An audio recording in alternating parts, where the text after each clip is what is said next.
Freddy Vazquez here with Basement Politics Unfiltered. This is a special.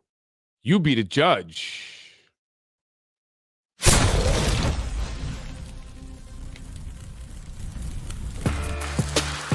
Basement Politics Unfiltered with Freddy Vazquez. Today's Sunday special episode is You Be the Judge.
Good afternoon. It's Freddy Vazquez. This is Basement Politics Unfiltered.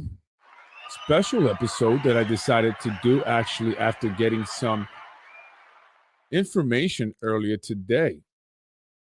And what's interesting about this piece of information, and this is how the universe works, is that I saw a post yesterday, in fact, by Lorraine Lopez.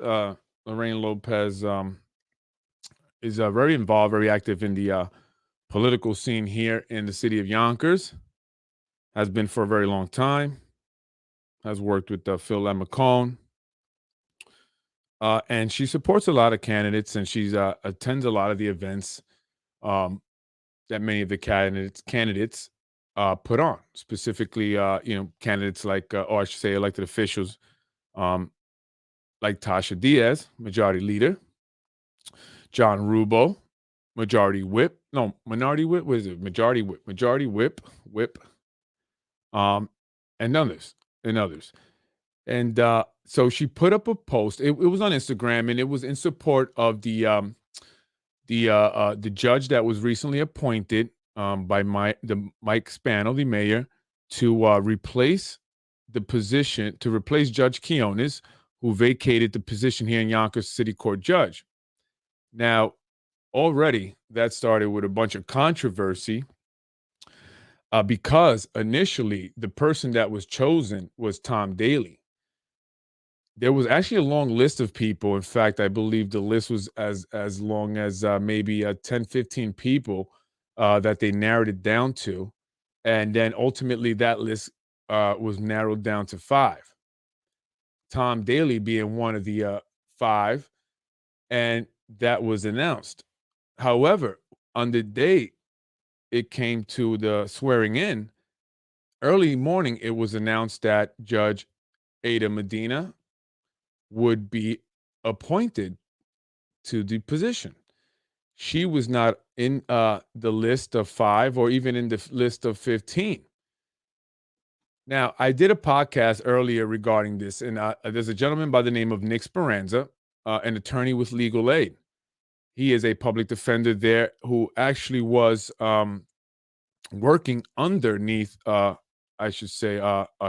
Medina. Judge Medina was his boss over at Legal Aid. She was the region chief.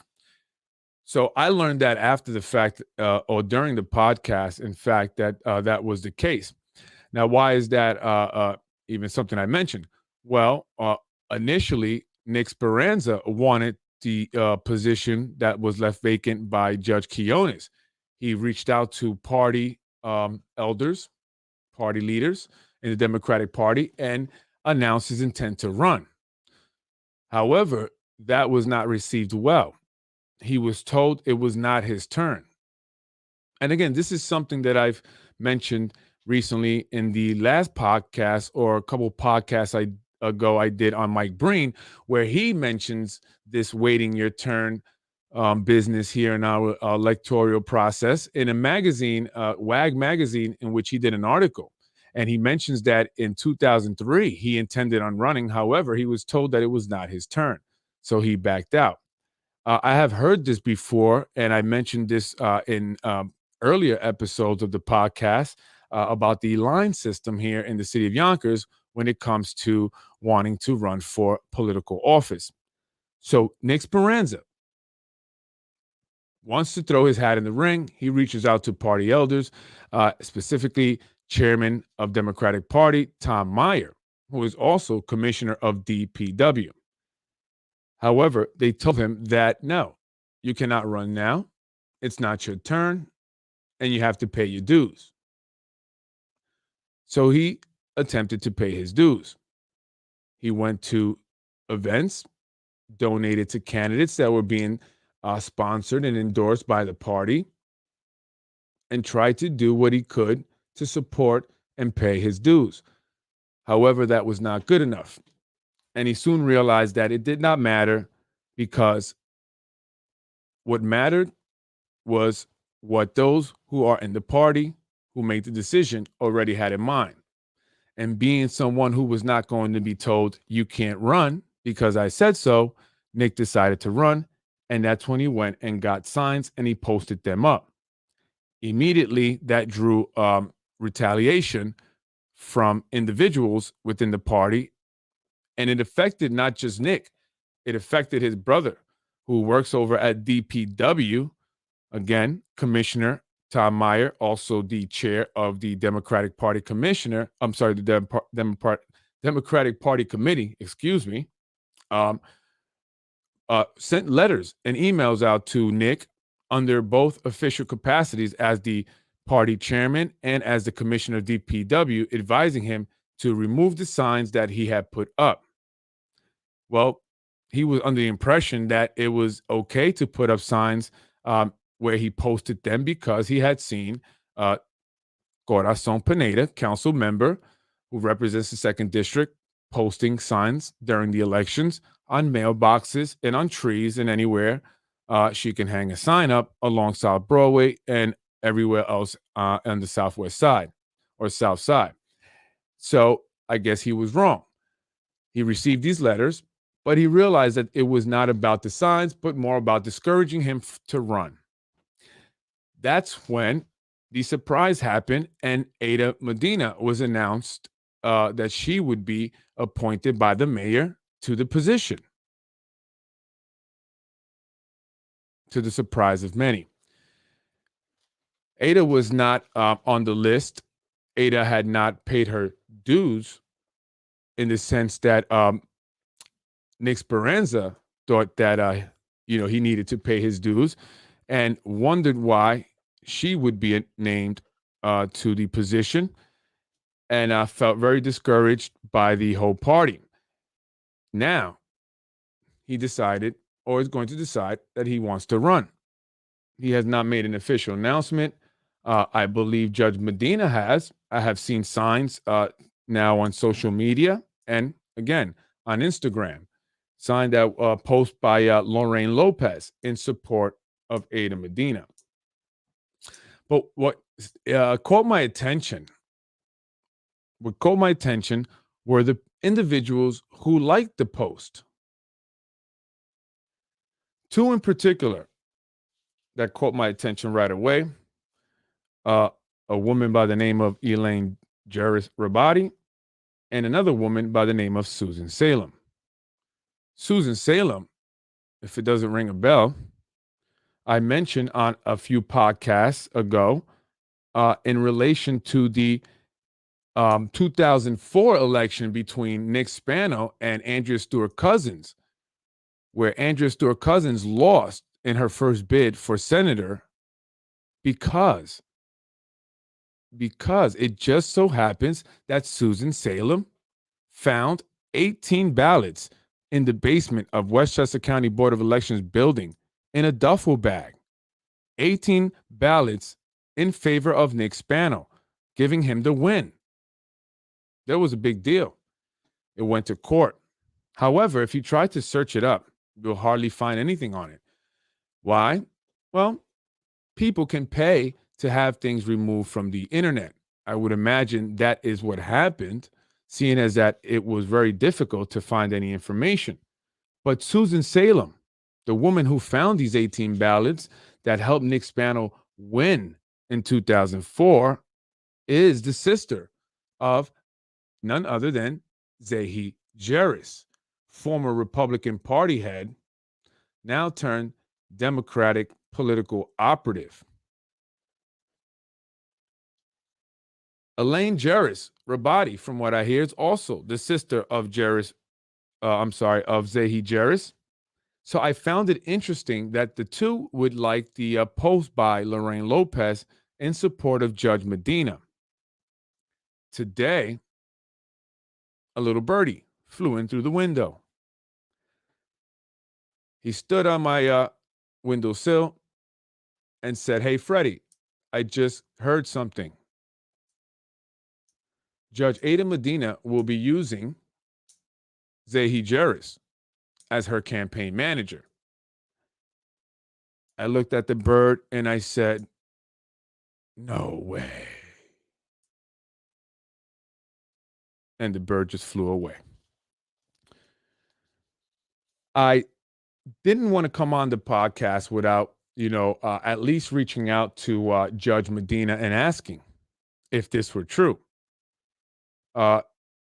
She responded, about 20 minutes later after viewing it, and said that she has not made a decision yet on who she would be using as a campaign consulting firm, and that many people have reached out in support.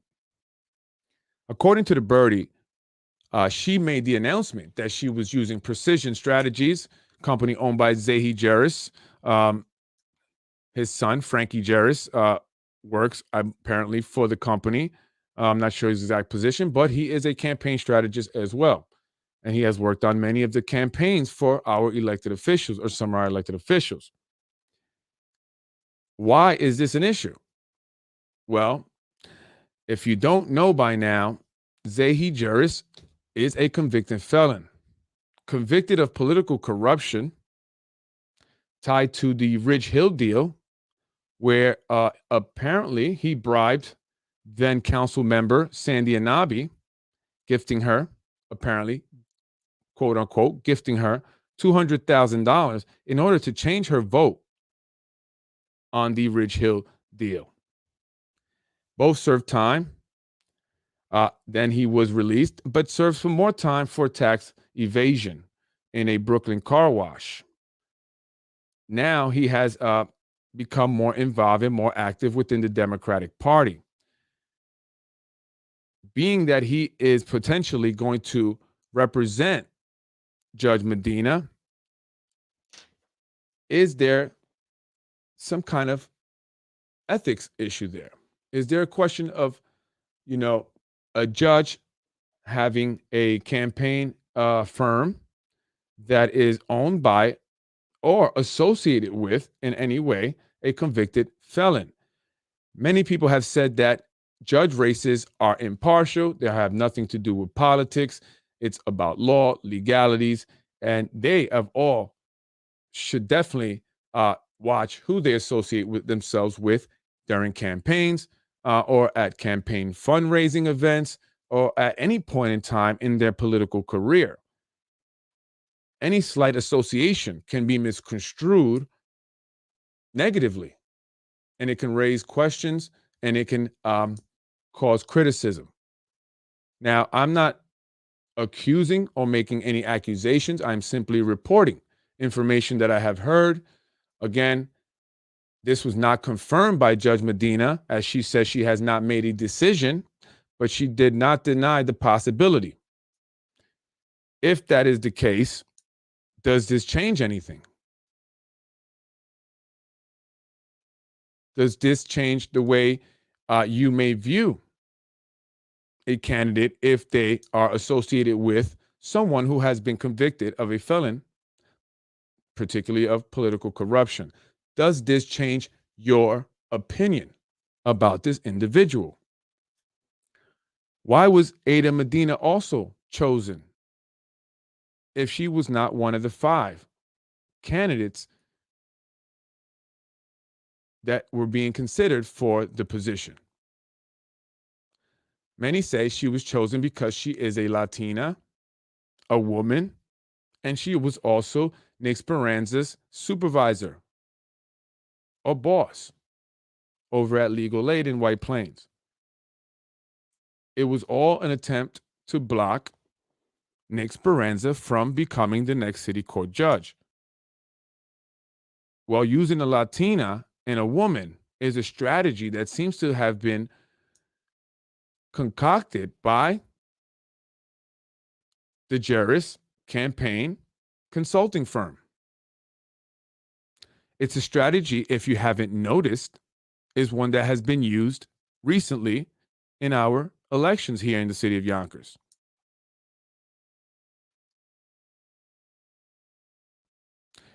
It's a strategy that was employed recently in the past elections in November, a strategy that was credited to Frankie Jarris. In fact, is the strategy of using a Latina or a minority woman a strategy that Precision uses to win elections? 'Tis the season to use a minority. We are trending. My issue is I would hate to see that. I have been speaking about this for a while now, about Latinos or blacks being used.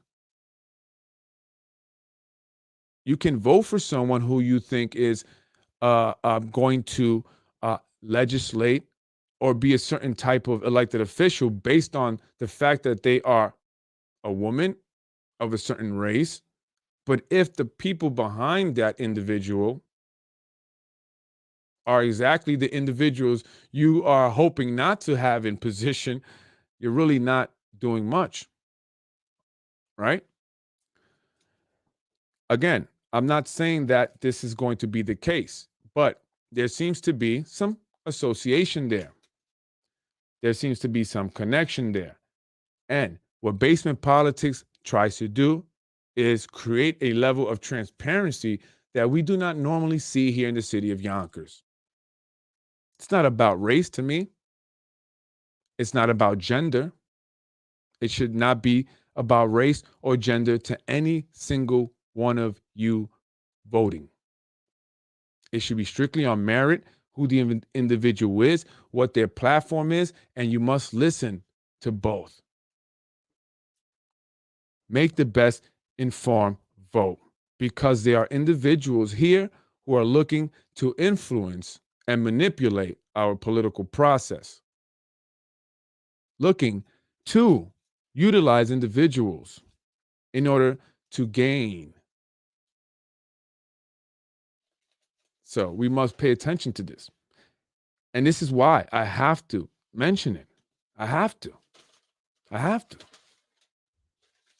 You know, and I hope that's not the case, but I have to mention it.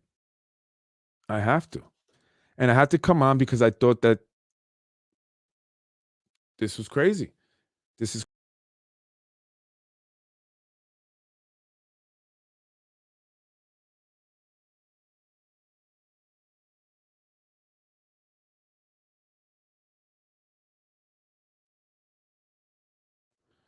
I don't know if I went off there for a second. Excuse me. I have a touch screen.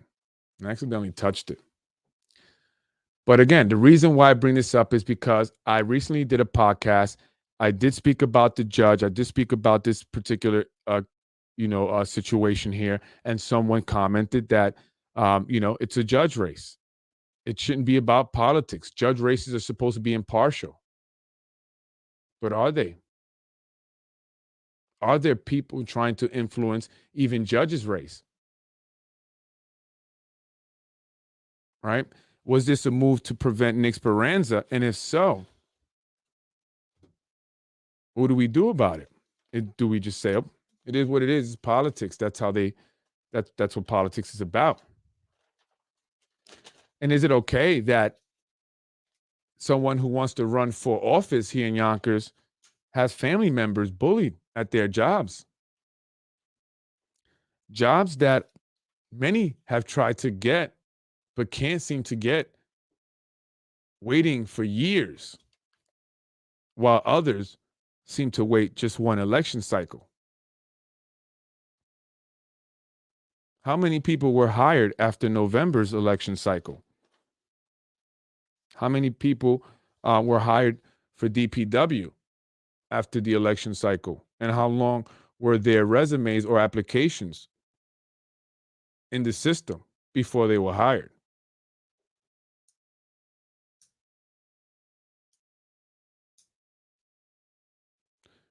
Is Tom Meier, head of the Democratic Party here in Yonkers, also chairman of DPW, able to offer positions for those who support their candidates of choice, business owners who are willing to put up big signs on their businesses? Just because you got a business doesn't mean you can't use a job.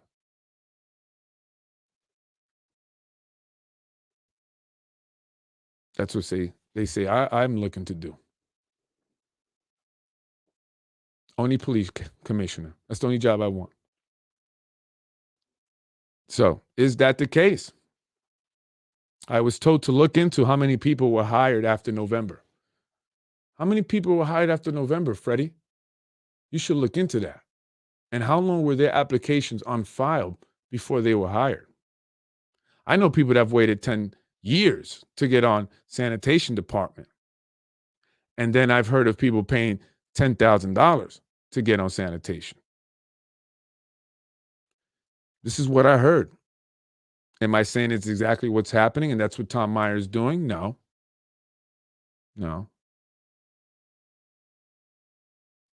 I'm just telling you what I hear.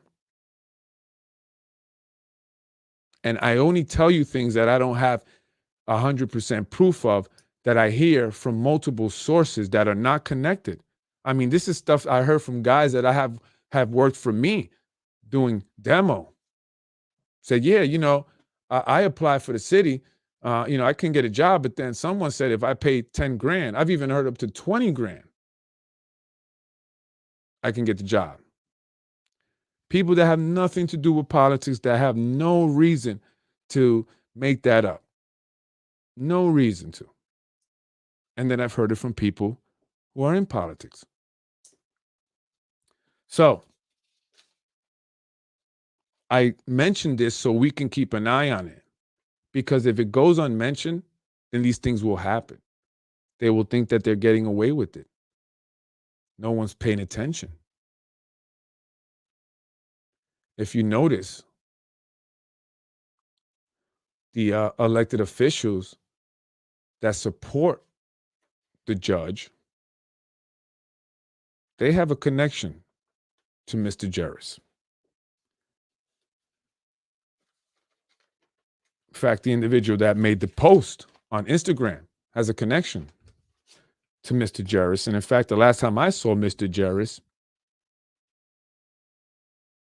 it was at a Tasha Diaz fundraising event. So pay attention. Pay attention. This is not about, Judge Medina specifically. Absolutely not.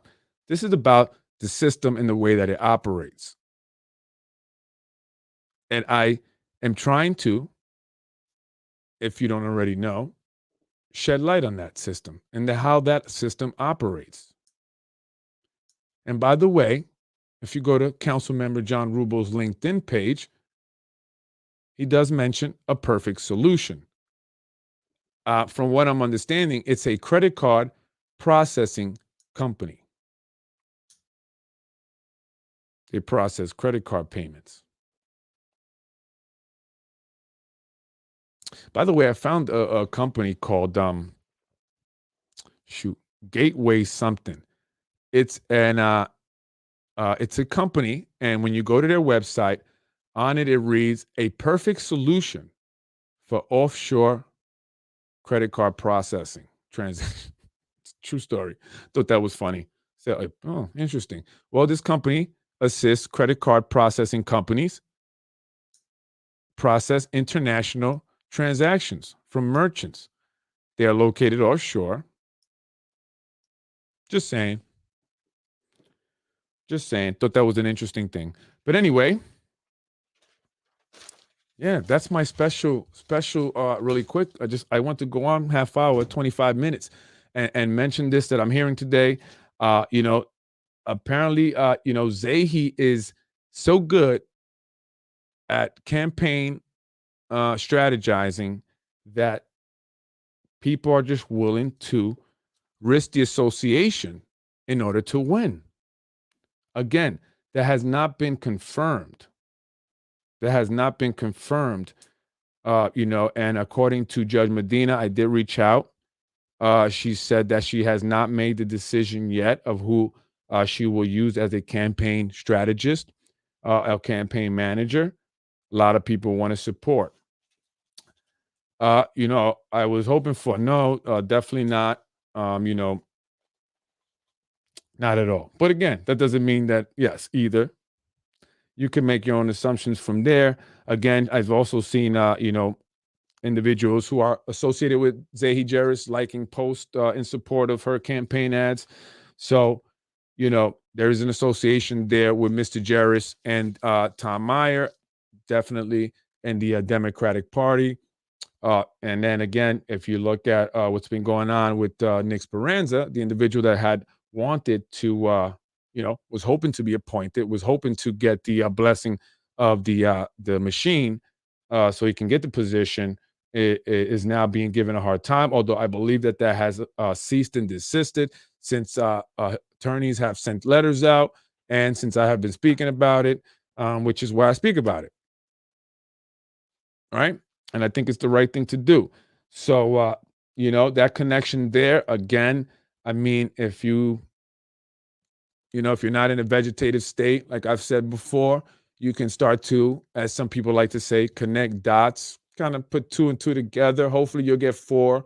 No, it's not 6, it's 4, and see what's going on here. I mean, these are not really, it's a connection there. It's definitely a connection there.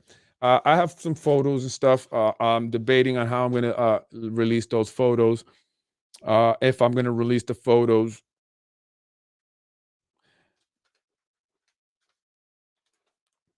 it just depends. It just depends. It depends. It depends.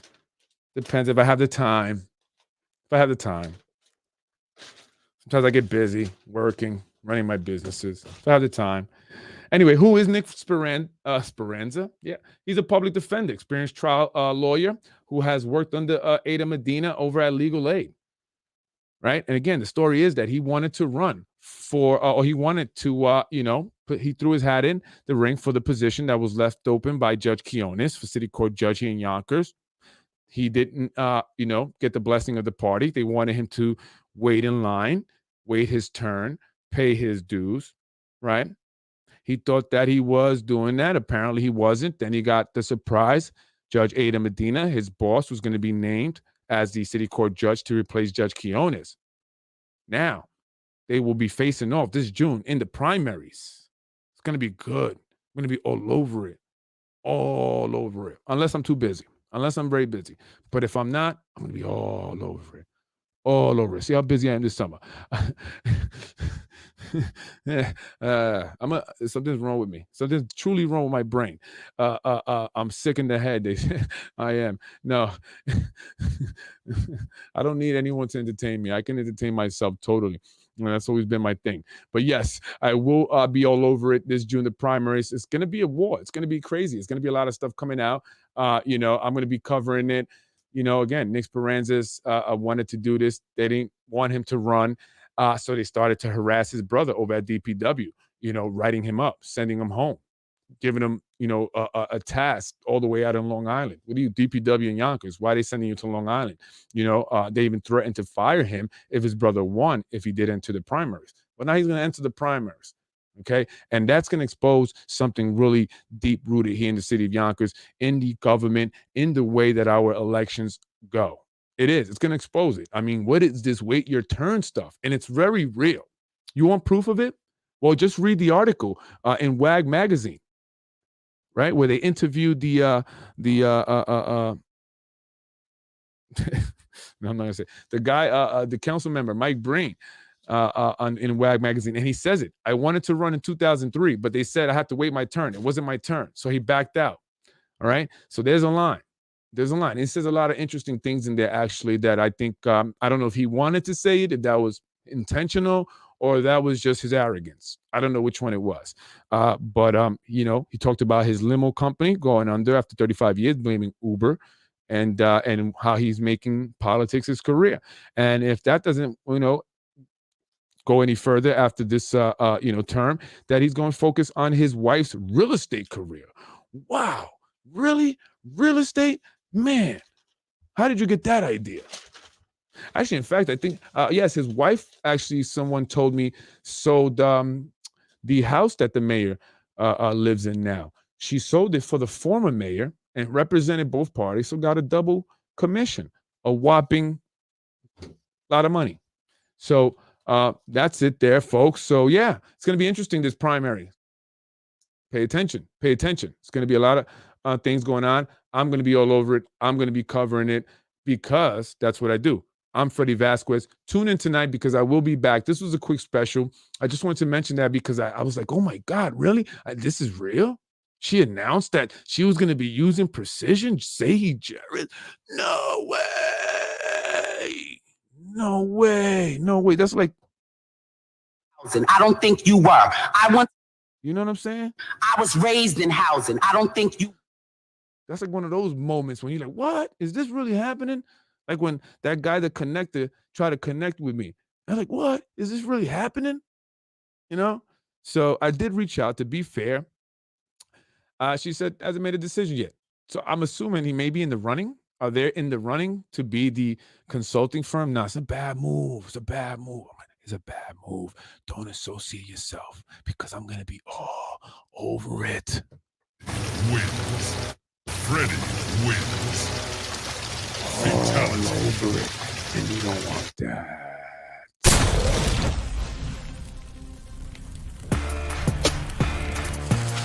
That was your special, folks. I will be back on tonight to discuss the one and only council member, Shanae Williams. Tonight's episode is titled, The Leader That Failed Once. Yes, that's right, folks. We'll talk about about her first and one and only failure in her 30-so years of existence. We'll also talk about her position in the Community and Mental Health Services Committee. She is the chairperson. So what are they doing?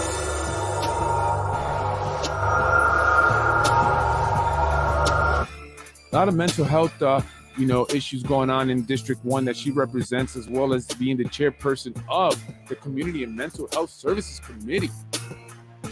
I just don't see enough being done. They do get a stipend for each of these committees. What are you getting paid for?